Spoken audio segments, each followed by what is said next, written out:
બંધારણની શરૂઆત કરતા મુદ્દા નંબર 1 કે શરૂઆત ક્યાંથી થાય? સગાઈથી. તો સગાઈમાં પુરુષ અને મહિલાઓ કુલ મળીને 21 જણાથી વધારે વ્યક્તિઓએ સગાઈમાં જઈ શકશે નહીં. સગાઈમાં પોતાના કુટુંબમાં તનના જે હગા હોય ને લઈ જવા, બીજાને કોઈને આમંત્રણ આપવું નહીં. સમાજના તમામ પ્રકારના પ્રસંગોમાં કોઈ પણ પ્રસંગ હોય એની અંદર ઓઢમણામાં કપડા કે દાગીના લઈ જવા નહીં. તમામ આપણા રીત રિવાજો પ્રમાણે રોકડમાં ઓઢમણું કરવું. સગાઈમાં માત્ર કેટલી વસ્તુ લઈ જવાની રહેશે? સાડી, નાળિયેર અને રૂપિયો. આ ત્રણ જ વસ્તુ સગાઈની અંદર લઈ જવાની રહેશે. બીજી કોઈ પણ પ્રકારની વસ્તુ લઈ જવાની રહેશે નહીં. મહિલાએ તાળીઓ વધારે પાડી બેન, મહિલાએ તાળીઓ વધારે પાડી.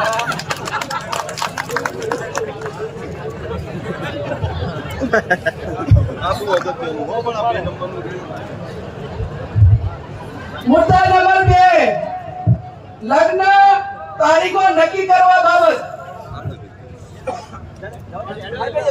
ઘણા બધા સમાજો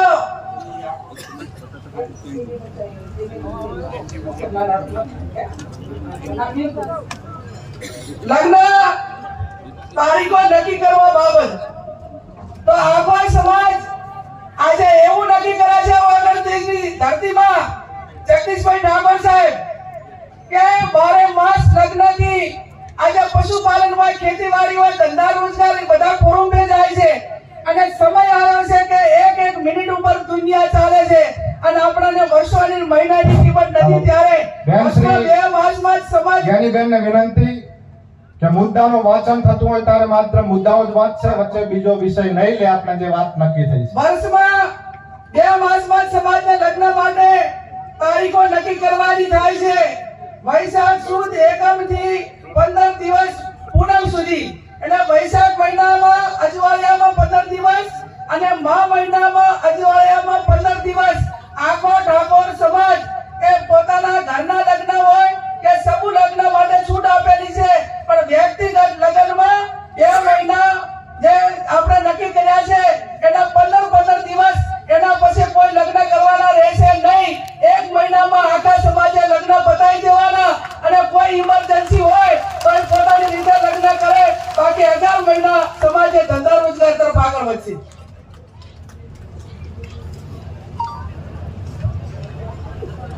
મુદ્દા નંબર 3, સગાઈ કર્યા પછી લગ્ન કરવાના હોય ત્યારે લગ્ન મૂકવાની પ્રથા સદંતર બંધ કરવામાં આવે છે.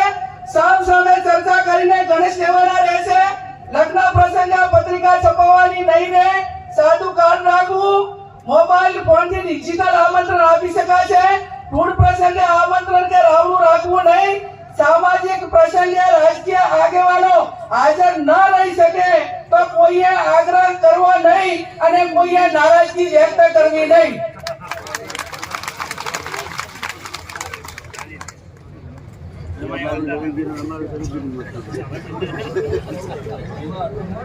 એના પછી જાન લઈ જવાના પ્રસંગે જાનમાં સનરૂફ ગાડી લઈ જવી નહીં.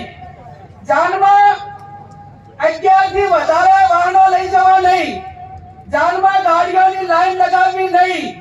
જાનમાં મહિલાઓ અને પુરુષો કુલ મળીને 100 વ્યક્તિઓએ જવાનું રહેશે. જે 10 વર્ષની ઉંમરનું બાળક હશે તે વ્યક્તિ ગણાશે. જાનમાં વધુમાં વધુ 2 ઢોલ લઈ જવાના રહેશે અને જાનમાં શરણાઈ લઈ જવા માટેની છૂટ આપવામાં આવે છે. બીજા કોઈએ લઈ જવાના નથી.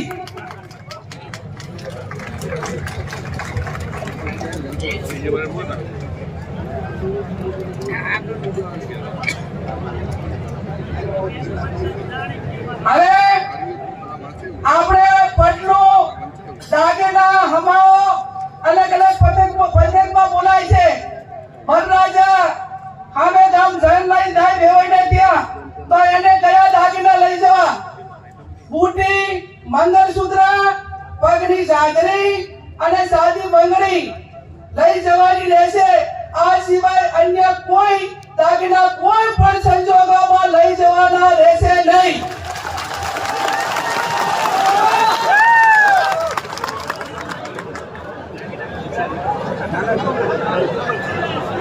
સાદી બંગડી એટલે પ્લાસ્ટિકની બંગડી. અને જેને પૈસા ઘણા હોય બહુ પડીને આવે ત્યારે જેટલા તોલા પહેરાવવું એટલું પહેરાવજો. માનો આપણે ભાઈ ત્યાં હવે ગામ જ્યારે જાન લઈને જઈએ અને પટલાની અંદર આટલી 4 વસ્તુ જ રહેશે. લગ્ન પ્રસંગે હલ્દી રસમ એન્ટ્રી મારવાની પ્રથા આ તમામ પ્રકારની રસમો બંધ કરવામાં આવે છે.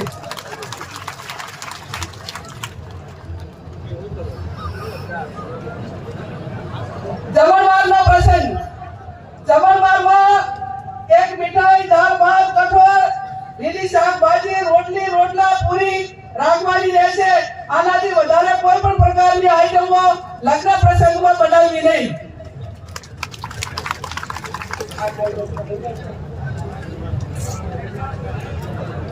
જમણવારમાં છાશ રાખવી હોય તો રાખી શકાશે. ઉનાળામાં હોય તો સાહેબ છાશ રાખવી પડે. હવે પછી આવ્યો મામેરાનો પ્રસંગ. નહીં આવે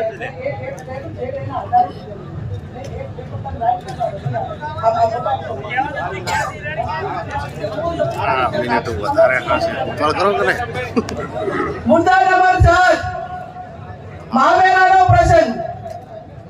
મામેરામાં મહિલા અને પુરુષ સાથે વધુમાં વધુ 100 ની સંખ્યા લઈ જવાની રહેશે. મામેરામાં વધુમાં વધુ તમામ પ્રકારના 11 વાહનો લઈ જવાના રહેશે. મામેરામાં કપડાની ઓઢવણી પ્રથા સદંતર બંધ કરવામાં આવે છે. તેની જગ્યાએ જે માંડવિયા હોય, જે આપણા પ્રસંગો હોય એ ધારા પ્રમાણે રોકડમાં ઓઢવણું કરવાનું રહેશે.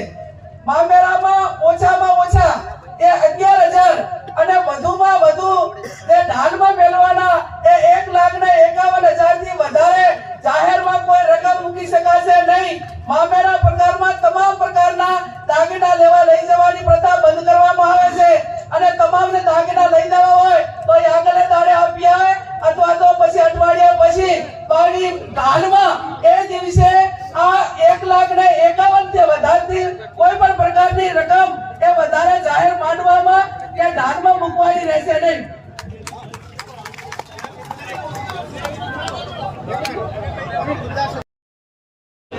શાંતિ રાખીશું. હવે પછી મુદ્દા સર પુરગતનો પ્રસંગ કે પુરગતમાં બાટલું, લોટો, બેડું અને ફક્ત રસોડા સેટ આપવાનો રહેશે.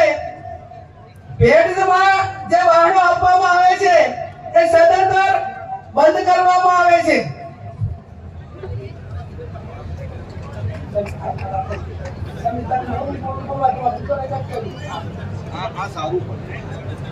આણાનો પ્રસંગ. દીકરીના લગ્ન કર્યા હોય ત્યારે જ્યારે આણું કરવા જવા માટેની પ્રથા બંધ કરવામાં આવે છે. આપણા સમાજના રીત રિવાજ મુજબ કન્યાને સસરાના પક્ષમાંથી 2 વ્યક્તિઓ આવી અને તેના પિયરમાં મૂકી જવાનો રહેશે. બોલાવણા પ્રથા સદંતર બંધ કરવામાં આવે છે. બીમારી પ્રસંગે રાવણા કે અન્ય આમંત્રણ પ્રથા એટલે કે બોલાવણા પ્રથા સદંતર બંધ કરવામાં આવે છે.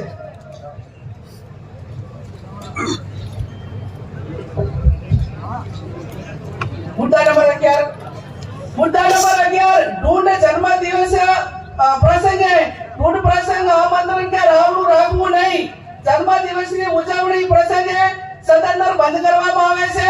જન્મ દિવસની ખુશી પેટે જે તે વ્યક્તિએ નજીકની આપણા સમાજની લાઇબ્રેરી હોય અથવા શૈક્ષણિક સંસ્થા હોય ત્યાં યથાશક્તિ ફાળો આપી શકશે. મુદ્દા નંબર 12 છૂટાછેડા બાબત. સગું કરતી વખતે બંને પક્ષોએ જોઈ વિચારી પક્ષોએ એકાબીજાને દીકરા દીકરીને સામસામે જોયા પછી સગું નક્કી કરવું. તેમ છતાં બંને પક્ષોએ કોઈ પણ પ્રકારનો મતભેદ ઉભો થાય તો ગામ કમિટી અને સમાજે સમાધાન માટે પૂરો પ્રયત્ન કરવો. પ્રયત્ન કરવા છતાં સમાધાન ન થાય તો ગુણ દોષના ધોરણે નીચે પ્રમાણે વ્યવહાર નક્કી કરવામાં આવે છે. સગાઈ માત્ર કરેલી હોય તો એનો 51,000 રૂપિયા અને 50 50% એ ભાઈ બહેનની રકમ એ શૈક્ષણિક સંસ્થામાં આપવાની રહેશે.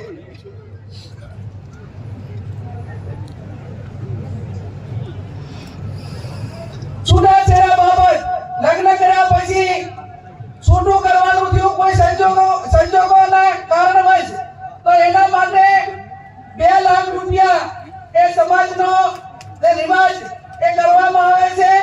અને ત્રીજું, લગ્ન કર્યા પછી સંતાન હોય તો એના માટે કરીને 3 લાખ રૂપિયા એ આપણે સમાજનો જે રિવાજ એ નક્કી કરવામાં આવે છે.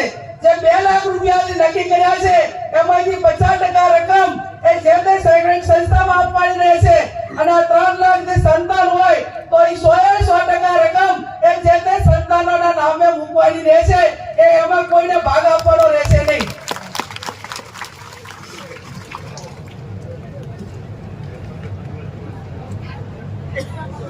મૈત્રી કરાર, હવે મૈત્રી કરાર હોય કે લવ મેરેજ હોય, આ કાયદાથી બંધાયેલી વસ્તુ છે. પણ મૈત્રી કરાર તેમજ ભાગીને પ્રેમ લગ્ન કરનારને અથવા સમાજે આ બાબતમાં કોઈ બીજા સમાજ કે એવું થયું હોય તો એને જેટલું શક્ય છે એટલું સમાધાન કરવા માટેનો પ્રયત્ન કરવો અને આવી ઘટનાઓ ન બને એટલા માટે સમાજમાં સમજણ ઊભી કરવી.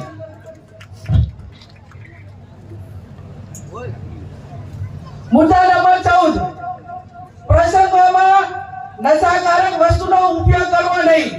સમાજમાં કોઈ પણ સારા નશા તમામ પ્રકારના પ્રસંગોમાં વ્યસનવાળી કોઈ પણ પ્રકારની વસ્તુ, ગોળી, બીડી, અફીણ, આ કોઈ પણ નશાના કોઈ પણ પ્રકારની બદીઓ એ લગ્ન કે આ પ્રસંગમાં ન વપરાય એવું પણ આજે સમાજ નક્કી કરે છે.